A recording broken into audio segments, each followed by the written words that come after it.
We're live. Are you ready for this? Are you more nervous for the live stream or are you more nervous for your surgery? Definitely the live stream. Hi, guys. Happy Wednesday. We're excited to be here. Tell me, we have the microphone. Chris is so much, I'm so much louder, let's say, like abnormally loud. So we keep the microphone really close to Chris and far away from me. And we do that when we're recording. Anytime we record videos with us, we put the microphone like right by Chris and far away from me. And I still have to go in and like lower my volume and raise his up. No matter how much we try, it just doesn't, it doesn't work. So yeah, let us know if you can hear us and where you are watching from. I forgot it was going to be dark already. It's getting dark so early now with, Arizona doesn't change time, but, now we did this an hour later so that it lined up with everybody else better. It's fall, so the nights are getting longer. Mm-hmm. We are super pumped. We're going to jump. We wanted to jump in and do just a chat about Chris's surgery, which is on Monday, a couple days from now, a few days from now. And we wanted to talk through, like, I didn't want to make a video a month from now or so and just be like, surprise, Chris had surgery. So we wanted to come on and let you guys know about it. We'll talk about it, answer any questions that you have. And then I will be documenting. It's weird this time that I'm not the one who's doing it. But I'll get to kind of film things in his recovery and we'll make a video that's going to come out. Probably I'll do the same thing like I did with my surgery of about like a month after, just to document the whole leading up to it and post surgery. But yeah, I'm excited for him because I know how much special it was for me and how life-changing it was for me. And so I'm excited for you. Thanks, babe. He's very nervous, which is understandable. We are going to have a super chill Thanksgiving because of it. So his surgery is Monday. And then in the US, Thanksgiving is next Thursday. So we're just going to be hanging out in PJs, keeping it pretty chill for that whole week with no plans while Chris is recovering. One thing I'll say, and we'll kind of talk through what it is, but she can bring me food for a change. I know.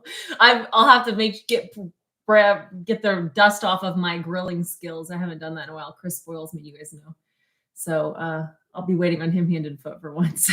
Payback for not only when I had my surgery, but just for everyday life in general.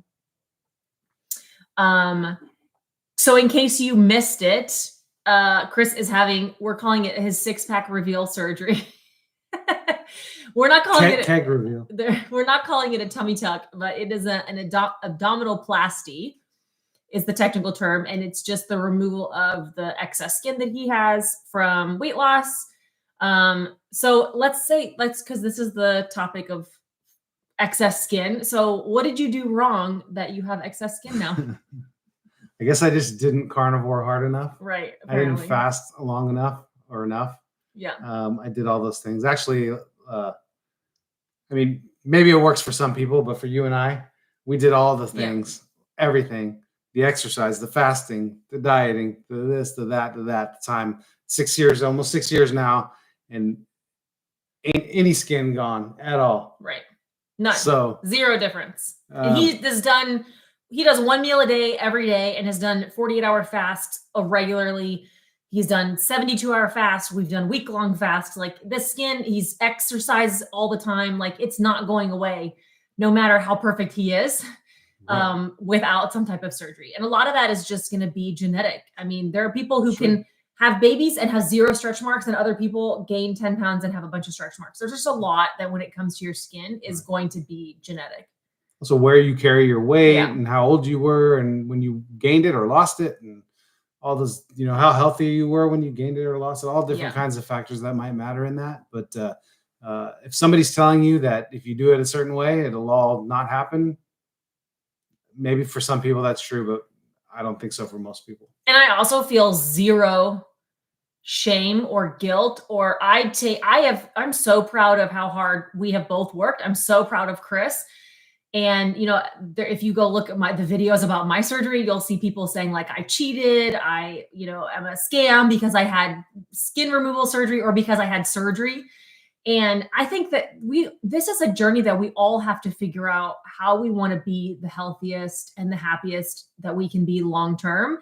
And I think that to say that that's a shortcut or to say that it's cheating in some way. Like, I mean, I don't care. We don't believe that about ourselves. You have to do whatever makes you comfortable. There are people who have no interest in having this type of surgery, but there are also people who needed other types of procedures and surgeries and medications and aids to somehow help them live the healthiest life. A lot of those things are just tools along the way. Nothing in getting healthier replaces healthy diet and lifestyle choices, but there are oftentimes tools that you need along the way in order to get you there. I think that's not something that we should consider a cheat or a hack.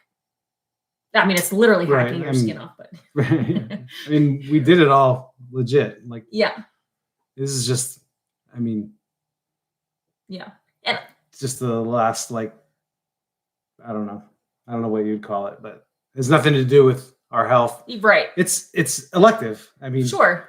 Which is why already people are asking if insurance covers it. Unfortunately, not. Insurance did not cover one dime of mine or Chris's. We've paid for all of that. And even like we tried to use our health savings account to contribute. Like I put a bunch into our health savings account, and because we're so very healthy, I don't think any of the four of us have. I went to go see a dermatologist in the last week. And other than regular dentist appointments, our kids and us have not been to the regular doctor once this entire year, I don't think. No, I haven't. Only time I've been to the doctor is to request blood work. Oh, yeah, I did blood work, but Chris did that. We both had just gone and got blood work drawn, but that was at our request. So we are so healthy that I have like a big chunk of money in our health savings account. And I thought, well, we'll use this for part of Chris's surgery, or we can use it for, he's staying in a recovery center for the first 24 hours after surgery, and they won't let you do that because this is considered elective. So yeah, that's unfortunate. Yeah, let me see what kind of questions we have. So no insurance coverage. You know what else is interesting is like, obviously before my surgery, and maybe this is also because of me and I'm so much more neurotic, but like I was doing all kinds of research and prepping and buying things and like really just diving into what the recovery was going to be like. And maybe because I've already gone through it, I bought Chris a pair of pajamas because I knew he wasn't going to buy them for himself. And I think he will feel more comfortable with like a button up, like pajama set with extra big pants. And then I bought him some like grippy socks because I know how much I was walking around in socks and like how important that is. And then we already have the medical, actually it's like right here. We have the medical lift chair, the recliner that like lifts you all the way to standing, which is, I think, an absolute necessity for a procedure like this. For me, it was the best thing I could have done. And thankfully we've saved it now. So we're using it for Chris. And then we rebought a lifted toilet seat that I think he's really going to it has like the handles on the side. So you can grab the handles and like slowly lower yourself down on the toilet seat. So other than that, we've pretty much bought nothing else for his surgery. A lot of stuff that I had bought for mine, I didn't end up using. Yeah. Oh, we forgot to do the Element stuff. So as everybody's here, we're going to jump in. This video is sponsored by Element. There you go. Chris is my model. Element is an electrolyte drink mix. And I brought Chris and I his two favorite flavors right now. His favorite flavor is the chocolate caramel. And he puts a pack of this. This is a permanent flavor now. Used to be only available in their holiday medley pack. And now it's back as a permanent flavor. And he puts one of these in cold brew coffee every morning. In this size. Yeah. So they're pretty strong. So like in just like a regular cup of coffee, it might be a little bit strong. Yeah. So this is like 20 some ounces with ice. I use one packet. And it's sweetened with stevia. If you were going to use like a mug of coffee, I definitely would start with like a third or half a pack, and you could use a frother to mix it up. But this is their chocolate caramel flavor, which is awesome. He loves the chocolate, but the chocolate caramel is even better. And then I typically use the unflavored version, which I'll put it in 40 ounces of water. So it's even more watered down. And I know people who like, I think it just tastes like a mineral water and it's totally fine for me. Chris thinks it tastes like salt water. So you definitely have to like, if you find it's tasting really strong or salty, just water it down a little bit. But I'll put it in a regular bottle of water, actually like 16 ounces, and drink it. And I know with the unflavored version, you either love it or you hate it. But we have become like We've actually been doing like a trade deal with some people at jiu-jitsu where we give them some element and they're giving us, like, they have chickens with eggs. And so we're getting farm fresh eggs and we're doing like a little barter system. It's fun. And then I don't know if you saw the comment in Locals yesterday. Somebody said they're taking the unflavored version and they're mixing it with warm water and a little bit of butter. And they're drinking it almost like you would drink a broth. So if you have some unflavored packets and you aren't sure what to do with them, and you want like some brothy something, or you're not feeling well, that would be an awesome way to use up the unflavoreds from the sample pack. So see, look, yeah, I totally forgot to put this in the chat too. I'm like a mess right now. I throw off my whole mojo. So you can get a free sample pack if you go to drinkelement.com/Laura Spath, and they will send you the sample pack and it lets you try one of all of their flavors. And I don't know if chocolate caramel is in there. They have their new holiday medley pack coming out soon. I think it's coming out soon, but that and the caramel are not yet in the sample pack. So if you wanted to try one of those with your purchase, you could get a box of these and then you get a free sample pack and it lets you try all of the rest of their flavors. I know a lot of people are using it in place of like cream. Yeah, so tell them, let me put this in the chat and you tell them. Somebody said, Chris, how do you make your coffee using the element? What kind of coffee? No cream. He's not a creamer. So I have this, it's like a 22 ounce, I think, water bottle, hydro flask. I put a little bit of ice, not too much. And then I put 1 packet of chocolate or chocolate caramel now. And then I use Stoke cold brew coffee and I fill it up to the unsweetened. I fill it up almost all the way. And then I put the lid on because you can't really fill it up with the lid. And then I just top it off with a little water to make it totally full. And then shake it really well and drink it. And I usually do that every morning. Shelly said I use half unflavored and half flavored so you get less stevia. And I think that whenever I do a flavored version, I do exactly that. If I were to put like the flavored one in a 16-ounce bottle of water and drink it really fast, I agree. It's too much stevia for me. So if I want, I'll use an unflavored pack and then I'll put like a little bit of flavor in it. But the grapefruit one is new and that is now going to be in their sample packs. Tad, read that comment. Thank you. Thanks, Tad. Okay, let's see. I'm going to try to skim through some of these questions. If you want it to pop up where I can read it first, you can send it through a super chat and then we'll try to answer as many questions as possible. And let's see. So obviously about the surgery or anything else, if you have more questions about my surgery or like this type of surgery in general, I have 3 videos on this channel about my surgery process. I have a what I eat in a day, like as I'm recovering from surgery. So it's like, just like me recovering for a day. And then there's like a 30 days post-op, which was age restricted and demonetized. So you have to be logged in and tell them that you're over 18. It'll tell you like, I don't know why, but apparently I show like a chunk of my skin in that video. And I think that's the reason why we learned our lesson. So we're not going to do that for Chris's video, but they've age restricted that one. And then there's like I think I did a 3 months or 6 months post-op where I talk about it and break down the cost. And we are very open about all of that too. So we will be breaking down the cost of Chris's surgery in the video that we make about him, like when I can line it all out. And then the only other thing I'll say is that Chris, we are assuming his surgery recovery will be a lot easier than mine because he's so much stronger than me. No, in general, because as a man, he should not need the diastasis muscle repair that I did. And the doctor said that just feeling from the outside that he's got abs and he's like strong core. Because men don't have babies, they typically don't have the separation of the abs the way that most women do because our fat is outside of the muscles typically and not inside as much. And obviously growing a baby, you deal a lot more with the diastasis recti. So he should not have the ab repair. But we don't know. We don't know. He won't know until he's in there. I did have a lot of visceral fat. True. So not only did I have a lot of fat on the outside, but I had a lot of fat on the inside. So my belly was stretched out pretty far. Yeah. You know, back in the day. So that's what the doctor said. Once he's in there, he may need to put a few stitches in it, but it's not going to be the same. And maybe that will be the same, right? But he shouldn't need to like completely join several inches of separation or a lot of centimeters of separation the way that a lot of women do. I don't know my exact gap, but I will say that the muscle repair was the hardest and longest part of my surgery and what was still like 6 weeks later, you know, I was still couldn't even stand up straight. And a lot of that was from the muscle repair. So yeah, we're hoping that he doesn't need that. And if that's the case, he should be feeling a lot stronger quicker.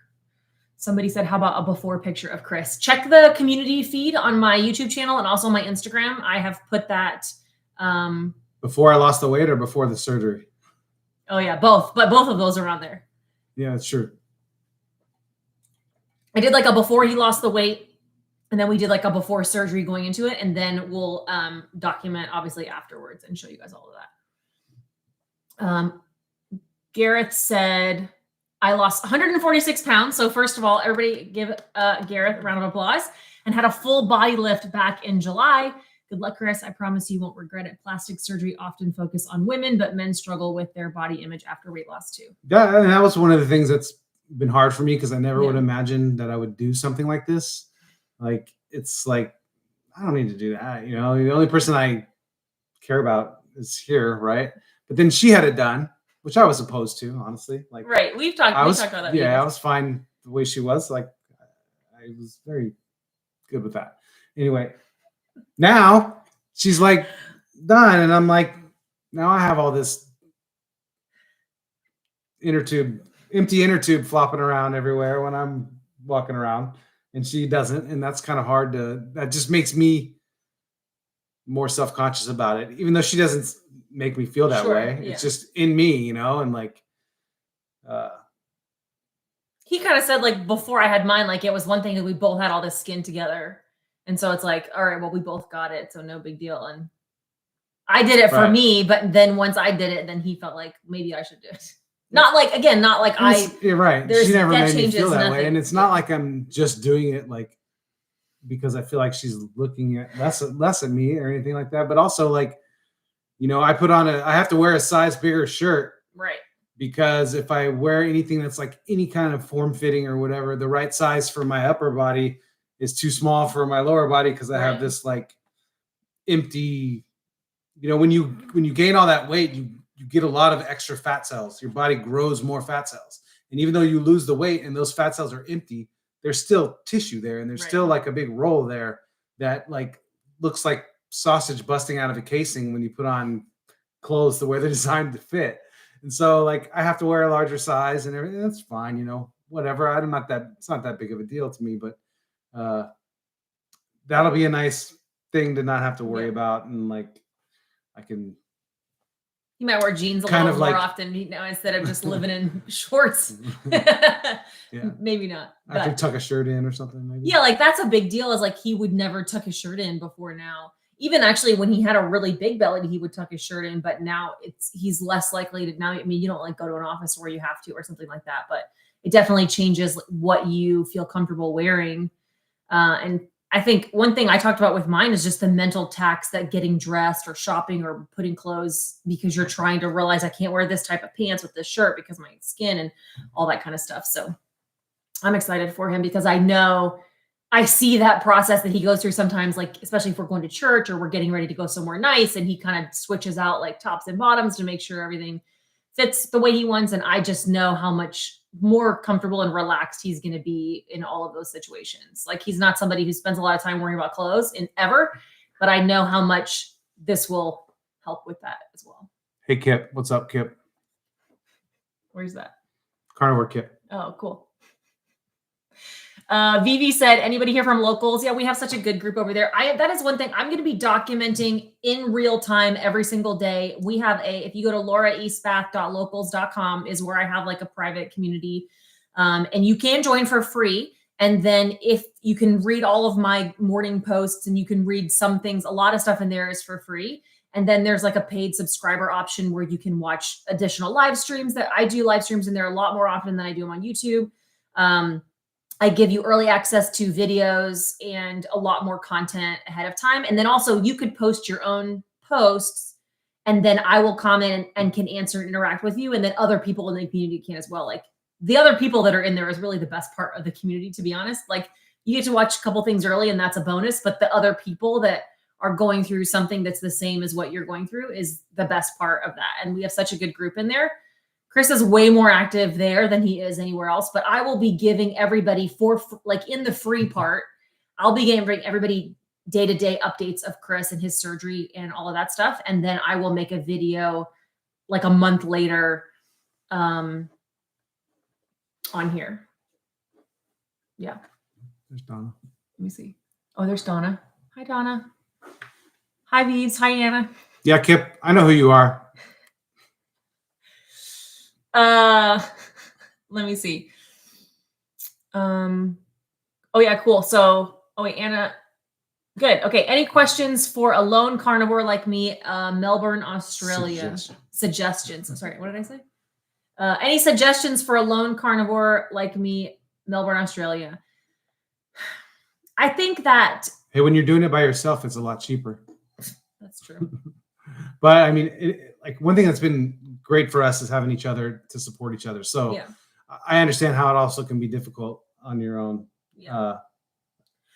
Find some community though. Like, yeah, even if it is online, I definitely would encourage that. I think that sometimes it can be overwhelming to think about cooking a lot of different meals. That's a lot of the feedback that we get. There's a lot of people in locals who are doing this by themselves. And that is one thing that they find really challenging is when they're having to cook they feel like they're cooking a lot of different meals. And so one thing we entertain a lot, and one thing we try to do is everybody eats the same main course, the same meat or two, right? We always have 2 meats in our house usually for meals.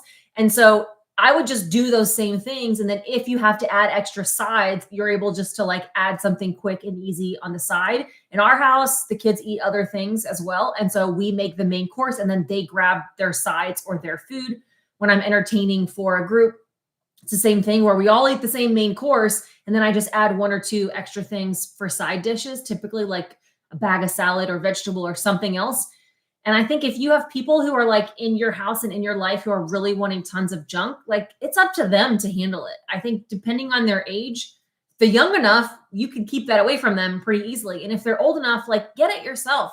I think that it's okay to, within kindness and reason, to say like, I'm going to make you this main course. And if you want something to go with it, then you can warm up your own rice or you can warm up your own something else that's on the side, because that's not something that like is helpful for me to eat.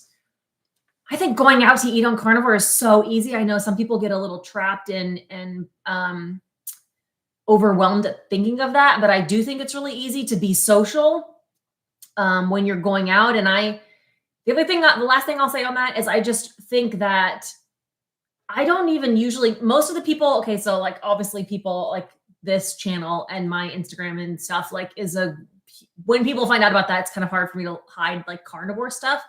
But most of the people that I meet or interact with, especially like from work and outside of here, even some of our family friends and stuff at jiu-jitsu, it's just telling them, oh yeah, we just do like some low carb stuff. Like I just keep it pretty low carb. And unless they start asking a lot of questions, I don't open up about like, we're only carnivore and we only eat meat and eggs and cheese. And like, we just really don't get into it a lot. And so, especially if you're going out to eat and you're not really sure what to eat or what to say or what to do, like order a burger with no bun and just say like, yeah, I'm just doing some low carb stuff. Like I eat a low carb lifestyle is a really great way to say it. And you don't really have to get into all of it where then you end up debating whether or not you need fiber or what's your cholesterol on this way, like it's a lot sometimes. So sometimes like less is more for sure. Any recommendations for a good carnivore book? So Judy Cho wrote, and I think she's announced it recently. She wrote the Beginner's Guide to Carnivore, which is on pre-sale. It should be coming out in December. We contributed a few recipes to the end of that just to like get you started. A lot of the stuff that you guys see on this channel, some of our favorite, most popular recipes are in that book as well. But that would be a great basics to say like, here's how to get started for beginners. For beginners. She has another book called The Carnivore Cure, which is a lot more advanced for dealing with healing major autoimmune conditions and issues. But I would say the Beginner's Guide to Carnivore from Judy is definitely a good one. Or Sean Baker's Baker Carnivore Diet book. If you look at page 150, I think it's 150.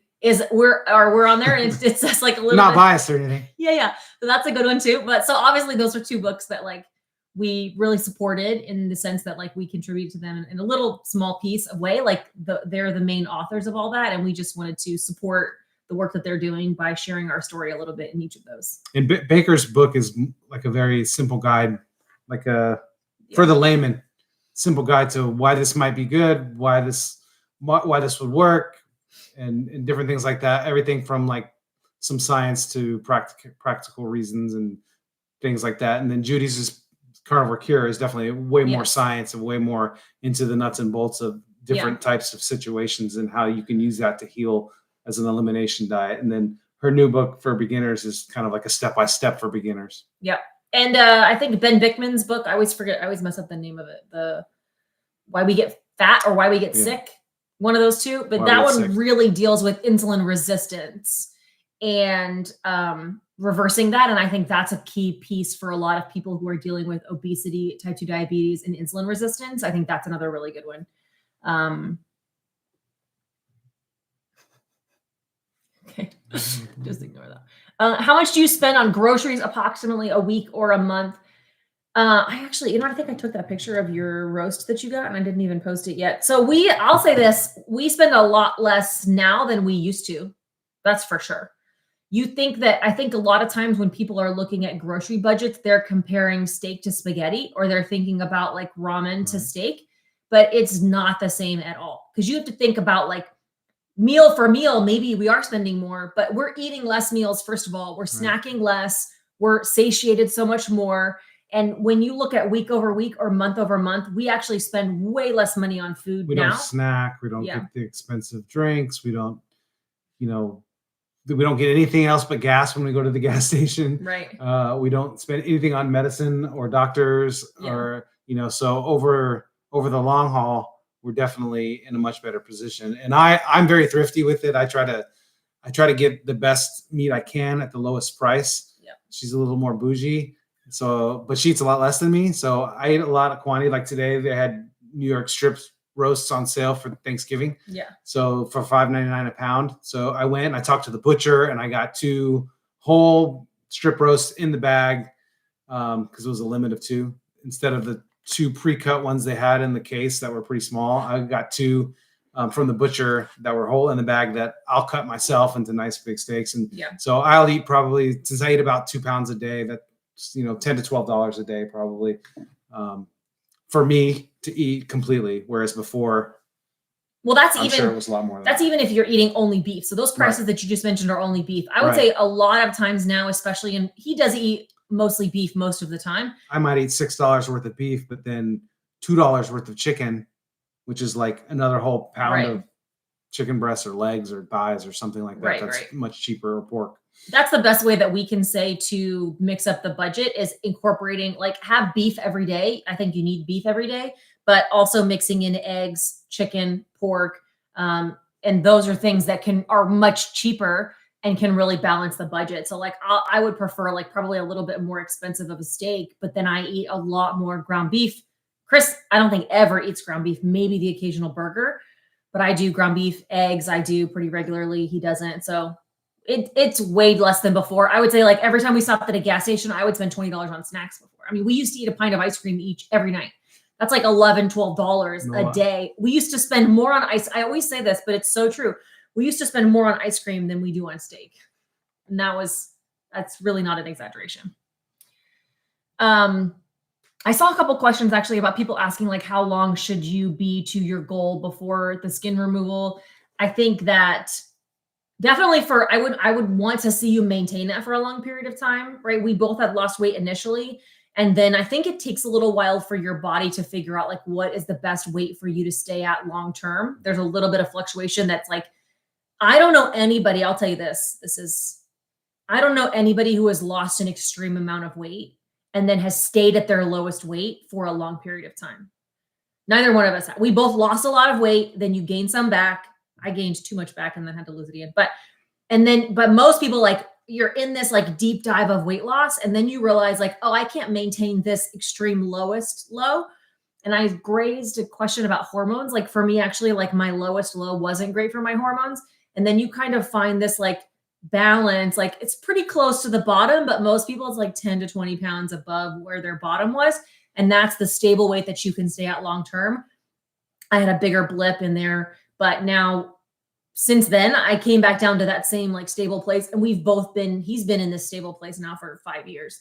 And only recently leading up to surgery has decided to do like more of a weight cut, and he's lost like 10 pounds just leading into surgery, trying to be as lean and low inflammation as possible going into surgery. Yeah, I think you're right about that, because I lost all that weight and I got down to my lowest which was about 180 pounds, but I was kind of miserable, and I had to really work hard to stay at that weight. Yeah. Like I had to really think about every meal and almost track, and it was kind of not fun.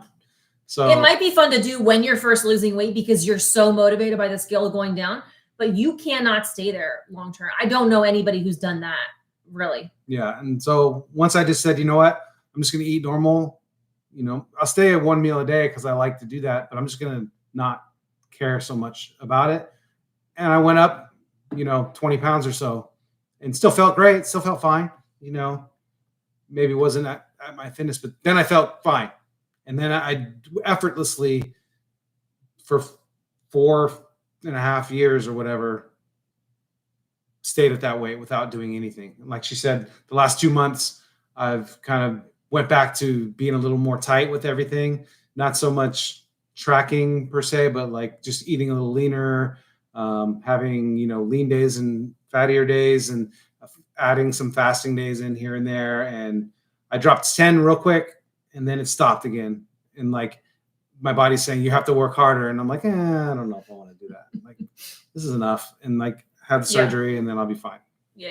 One thing I'll say too is about the biggest thing about when should you have surgery or not, I wouldn't even say is as much about your goal weight necessarily. It's more about your peak healthiness. I was in this is also too, like I just went down the rabbit hole of like joining all of the Facebook groups for people who are having surgery and stuff. And that's not something Chris would do, right? But I was in all of these Facebook groups with all of these women, and they kind of categorize you by month. So I was in a group with women who were all having surgery the same month as me. And I will say that like a lot of those women were not healthy and were using surgery as a way to lose weight and get motivated, and something that they thought would like help them get a jump start on losing weight, and then like literally cut off a bunch of fat and skin and their stomachs. They had a harder time recovering because they were insulin resistant. If you have a big belly, I had a very big belly, you are insulin resistant and your body cannot heal. This was a huge reason why Chris, if you guys know his story, was type 2 diabetic and ended up with necrotizing fasciitis, flesh-eating bacteria, because he was not healthy enough to fight off a very simple infection that ended up almost killing him. You have to be healthy. You have to have reversed your insulin resistance, your type 2 diabetes. Your body will not heal as well. So for me, it's not about your weight. It's about, and this is why Chris has been getting stricter. It's about lowering his inflammation and just making sure his body is as primed for healing as possible. And then I ordered a box of Carnivore snacks that's getting delivered this week. He's going to like load up on protein after surgery. And so it's about being as healthy as possible beforehand, lower A1C, lower insulin, lower all the inflammation, and then protein afterwards. So if you are wondering if now's a good time for surgery, I would just say, like, have you maintained it for a long time? And are you in an optimal health where healing of this massive incision, it's very invasive. People don't realize how invasive it is. It's like huge. One of the most invasive surgeries you can have. Right. I mean, this is why our surgeon, thank goodness, requires that you stay in a facility for the first 24 hours. It's an extra additional cost, but I probably would have, I can't do anything from here. How do I do? Hang on, wait. There should be okay, hang on. Find another one and then just click on those little 3 dots on the side. Sorry, we got to ban somebody. Yeah, I got to go. Remove him or remove? How do I remove him? This is why I don't use these. Hide user. Go back. He was up there. Oh, there he is. All right, you got to go, buddy. Sorry. There you go. Sorry. Okay. This is we know nothing about YouTube and we know nothing about any of these things. We literally are just doing the best we can here. So that's the main thing. I think it is a huge, like Chris said, invasive surgery. I mean, my scar, which it's been almost a year, and I will say, like, this is one of the reasons why Chris was feeling comfortable enough to do this is that he saw the good results that I've had, not only in like the results themselves, but just my very minimal scarring that's been going away. And it's everything is very smooth and perfect. And the surgeon did such a good job. And so it's something that made him comfortable enough to take this and to do this as well. Does the surgeon or anesthesiologist care that you're in ketosis? No, I don't think so. I did call and make sure that this facility wasn't using like dextrose IV bags, and they don't. They keep everything saline based. And then also, what else was I going to say? Oh, you know what? I did say this at my surgery. The anesthesiologist and everybody were completely shocked that I didn't take any prescriptions. And I'm 10 years younger than Chris. So I already know when he goes into surgery and the anesthesiologist is going to say, like, let me have your list of prescriptions. And he's going to say nothing. Like, they closed the curtain on me. And I heard the anesthesiologist go out to the doctor and say, she's on no prescriptions. And they were shocked. And I'm like 37 at the time. And he's 48. And I know they're going to be like completely blown away that he's on 0 prescriptions. And like, it's just, so yeah, it's going to be great. Yeah. Anna said, didn't your doctor say that you had healed more quickly than the average patient? Yeah, definitely. I went back for my cert. He's like, your incision's great. Your scars are great. They ended up like, I had to wait. Like I went in and said like, hey, you need to take my drains out. Everything is like really good and healed. And let's get those things out. That's why I don't think I'm not going to go as smoothly as you. Like I'm 10 years older than you. And like, yeah, maybe a guy and maybe I might have some advantages, but also like I get a black eye from a knock to the eye, you know, like my skin's pretty delicate. You know, I did a lot of damage to this body over the years. So we'll see. Well, I think a lot of it too is like, how long were you unhealthy? I think people start carnivore. Let me say this without being mean to anybody else, because I'm not being mean I'm really not trying to say anything negative about other people, but I promise, the longer that you are unhealthy, the longer it might take you to heal. And when you see someone on the internet in a video who is very young and he's healed like this, you may not have those same results. I did not have those same results. Or if you're older than my mom did not have as quick of results as I have. And a lot of that is because of her age and because of how long she was Hashimoto's and type 2 diabetes. Like it took her longer to heal than it does me. And it would take me longer to heal than somebody who's younger than me. And I think those are when you're setting expectations for how fast you're going to lose weight, how quickly you're going to heal, how amazing are things going to be. Like how long have you been unhealthy is a really big question, not necessarily your age as much. Like that only has a factor in because of like, how long have you been unhealthy? I think that is a huge factor that you need to be aware of as well. Somebody asked it about fasting insulin. I do have that tested when I do get blood work, which isn't very often, but the last time I tested my fasted insulin was 4, which is good. Yeah, that is definitely true. I think, you do see carnivores, typically their A1C goes really low and then it might tick back up just a tiny bit. And a lot of that, Dr. Bickman talks a lot about, it's because your red blood cells are living longer and healthier. So you might see vegans, I'm quoting him by saying like, you might see vegans with an artificially low A1C because their red blood cells are turning over so fast because they're so unhealthy. And a carnivore has a slightly higher A1C, not like crazy high. Mine was 5.4. Yeah, so it goes real far down. Like at some point, yours was like 4.9, wasn't it? 4.9 after the first. Yeah, 10, from 10 11. Months, at one point, it was 11.6 to 4.9. Yeah, and the last time was 5.4. So like a lot of carnivores see that. If you're super insulin resistant and diabetic, your A1C plummets. I have people posting every single week in locals. Their A1C goes from like 13, 11, 9, and it drops all the way down to like 5.8, 5.4. Everybody is doing amazing things in there. Even if they haven't seen much weight loss yet, you can see your A1C completely plummet, and it's fantastic. And then over many, many years, a lot of carnivores see their A1C like slightly tick back up again. And that is because your red blood cells are so healthy that they're living longer. It can be like slightly artificially high. And Ben Bickman talks a lot about that. Thank you, Ace. Dora said, how do you feel about rolling 72-hour fasts? What is a rolling 72-hour fast? Where you do 72, I'm assuming, where you do 72 hours and then you eat and then you do 72 hours again. And then you eat and then you do 72 hours again. I think that maybe once it's fine, but I think that after you do a 72-hour fast, your body needs fuel and it needs protein or you will start losing muscle mass. and you will start losing valuable things in your body. I think that it is absolutely. I think a 72-hour fast is fine. Great. Especially when you got a lot of healing to do, but 72, eat one day, 72, eat one day, 72, eat one day. Like I don't think that's very good. But I think I think you can't give yourself enough proper fuel. This is the problem with doing like a lot of different kinds of diets where you're not getting enough protein or calories or fuel in general, is that over time, you're going to lose muscle mass. Right. Your body is going to start to deteriorate. You're going to lose functions. You're going to lose hair.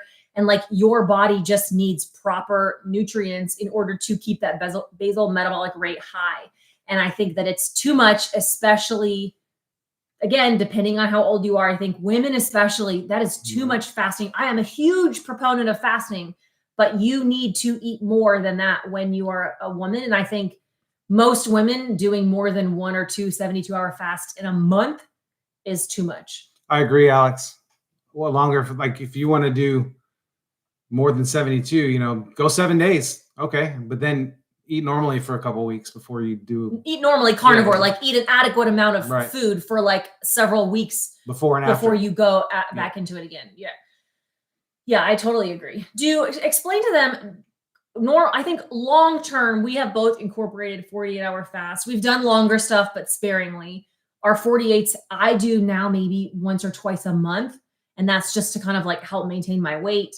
And if I was losing weight, like if I was actively trying to lose all of my weight over again, I probably would be doing like 1 48-hour fast a week, but I would be doing, whoa, holy cow. Thank you, Bella. Wow. This is for Laura to hire someone to take the decorations down and up. LOL. Just kidding. Love you both for doing this and the wonderful space that you created. Thanks for sharing your lives and helping us out. Thank you so much. Thank you so much. Thank you. I was teasing about how our Christmas decorations are already up because Chris is having surgery. So normally Chris does not like any decorations up before Thanksgiving, but we put him up a little early so he could get everything back up in the attic. And then everything outside is a lot more minimal this year because we're not counting on him being ready to take them all back down again. I'm not going to make him go up in the attic after surgery. So everything's got to be mine. That's very sweet. Thank you so much. Yes. So yeah, you're in the middle of answering a question. No, I know. Well, I had to come on. That was so sweet. I had to stop. Yeah. So I think if I was trying to lose all of my weight over again, I would still be doing 48-hour fasts. I would probably be doing them once a week, but I would make sure that I would be eating 2 to 3 meals a day the rest of the days, depending on how much you can eat at once. I wouldn't do the 1 meal a day, 48-hour fasts again for a long period of time. Even now, I would say twice a week or so, I do 48 or a 1 meal a day.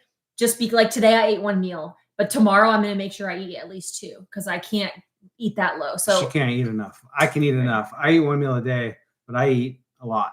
So I would advise everybody to kind of know. I don't advise everybody to track necessarily all the time, but you should kind of know what you're eating and how much that is calorically based on what for your age and your size and your height and all that sort of stuff. What would be an average normal kind of, so you know your metabolic rate and you know where you stand against that. Because if you're under eating for a considerable amount of time, that can really be detrimental. Or if you're overeating, that's going to be detrimental as well. So I know my BMR, basal metabolic rate, is about 2,500 calories a day based on my activity, my age, my size and whatnot. And I normally eat about that in 1 meal.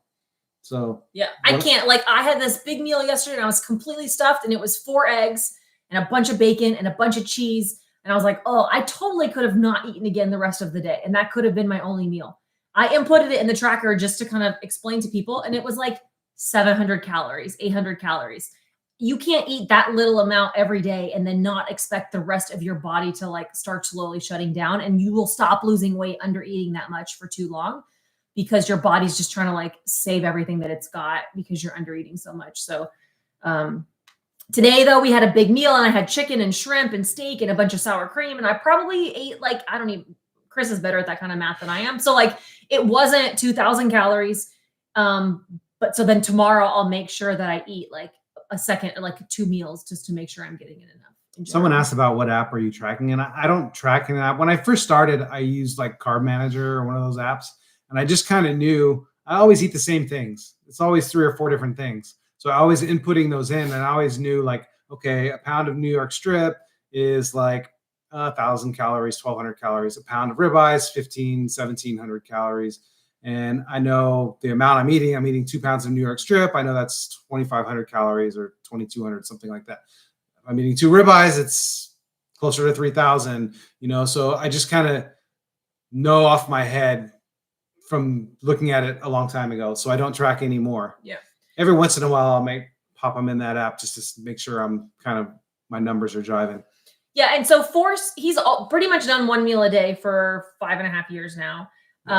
Force, and he had pretty much quit fast. He just doesn't fast like for maintenance mode. He really didn't need to. So what was talk them through briefly. I saw some questions about it. What was the change that you made leading up to surgery to like do your cut or get super strict again? So like, let me say he would do 1 meal a day, 2 pounds, like this big chunk of meat every day. And then that was pretty much it. And then again, maybe occasionally if I was out of town, he might eat a bag of pork rinds at night. He might have some cheese here and occasionally. So like he wasn't really snacking regularly, but obviously if we're on vacation and we're all snacking on a road trip. I also would eat everyone's leftovers. That's true. At lunch. So he eats his whole meal and then he does the dishes every day while I go back to work. And then he's like nibbling on everybody else's little bits that are left on their plates. That's right. True. So for the last 2 months, what I did was I just kind of wrote out, I printed out a blank calendar and I just wrote down every day, like a schedule of what I was going to eat and my movement for each day. So each day I was only going to eat 1 meal. I was going to fast every Tuesday. So do a 48-hour fast once a week. And then 3 days a week, I would eat a very lean protein sparing modified fast essentially. And then the other 3 days I would eat a more fattier, higher calorie days. So really I'm like mixing things up and maybe on the lean days, I'm under eating a little as far as calories go. And then on the more fatty days, I'm at or maybe a little above my calories. And then the fasting is leveraging the total calories for the week. So overall over the week, I'm coming in under and I'm losing. I was also walking about 3 or 4 miles a day in the evening, afternoon, and then doing my 3 days a week, I train jujitsu. So I was doing that jujitsu class. And then the other 4 days of the week, going to the gym for just a quick push, pull, legs, mild workout. Which he had done originally like before 2020 and then had gotten out once he started doing jujitsu, like he wasn't really doing that as much. So he's gotten back into it. Jody said, Dr. Berry says, eat until you're comfortably stuffed, which is a great way to get started. I totally agree with that. Like you should be doing that when you're getting started. I think over time I could eat a meal now and I'm not hungry. So like I could eat a whole other meal right now, right. But I think you have to. If I did that, I'd be eating all day. Right. Long. So that is a perfect way to get started and to like break the habit of carbs. And if you're like craving carbs in the evening, like eat a bunch of bacon. But I think you have to also balance like food addiction within that. And I think he gives some more context over time to that. Right. I would agree with him in that as well. But you have to be very careful because a lot of times we eat not because we're hungry. We eat because we're bored. We eat because we're stressed. We eat because it's fun. We just eat for a lot of various reasons. And so if you are eating because you're not hungry, then the whole eat until you're comfortably stuffed, like you could very easily end up overeating. So you have to be careful with that. Hey, Alex, I agree with that in scientific principle, but just read what it says. Yeah, so it says, I'm on the BART K, calories are a measurement of heat that have nothing to do with humans train, mass in, mass out, not calories in, calories out. I agree with that for the most part, not necessarily the mass, because the type of mass you put in versus the type of mass you put out might change things. But just using the terminology of calories is something everybody kind of understands. I like to refer to it as energy in and energy out, right? Because it's not necessarily calories. Like it's a lot more complicated than that, but people kind of understand when you're talking about volume versus energy density and different things like that. It just simplifies it for the layman to understand. So that's why I use that terminology. Yeah. Nikki said, my hubby and I did OMAD for over a year and then I hit a wall. It wasn't until I stumbled on your videos that I could get some clear info on protein intake, and I wasn't getting enough protein. Thank you. So I'm glad that was really helpful. That's my biggest fear with most women, is I think that they're under eating protein. I think protein is very satisfying because it's a lot of volume of meat, and most women are not used to eating a lot of meat. We have spent a lot of time eating salads and other stuff. And so I think that it's, you know, a lot of women need to reset themselves in terms of protein. And it's like, you know, we use this all the time of like, ideally you should get 1 gram of protein per pound of lean body mass. So like, what's your like ideal goal weight? And that's how much protein you should be eating per day at minimum. And I think that it's really hard for women to be getting 140, 50, 160 grams of protein a day. And I certainly cannot do that in one meal. And I think that's what you need to maintain or grow muscles, and also your hair. Your hormones need fat. Like, this is the tricky thing for women. You need fat and you need protein. And when you're eating both adequately, it's really hard to lose weight. That's the really frustrating part. And so if you jack up your fat super high, or if you jack down your fat super low, like, you may have better weight loss success, but you're missing out on a key element that women and men, I mean, everybody needs, is fat and protein, which is why we find that fasting is our best lever, because you can adequately eat fat and protein most days and then just skip a day occasionally. And as long as you're not fasting too much, then your body goes, oh, I'm getting everything in that I need, fat and protein, and I'm doing great. And then I'll just skip a day and everything keeps functioning properly. But like, this is why Chris was doing 3 lean days and a fast, and then 3 fatty days. And he wasn't just going like super lean for a long period of time, because even him, that would have not been fun. Like, it would have been pretty bad for him over time. I want to say one other thing on the fasting too, is like, when it comes to the quote from Dr. Berry about eating till you're comfortably full, like for someone like me or us, not to speak for you, babe, but like, the fasting part is like bumper rails, you know, like, it's like setting boundaries for myself, that I know that it's a mental thing, that controlling how much I'm putting in my mouth, like my satiety. What am I trying to say? Like, controlling how much I eat is not as simple as that. Is it maybe, or maybe should be, or maybe it is for some people. Oh, I'm full, I stop and I don't eat. Well, for many, many decades, I ate till I was sick all the time, you know?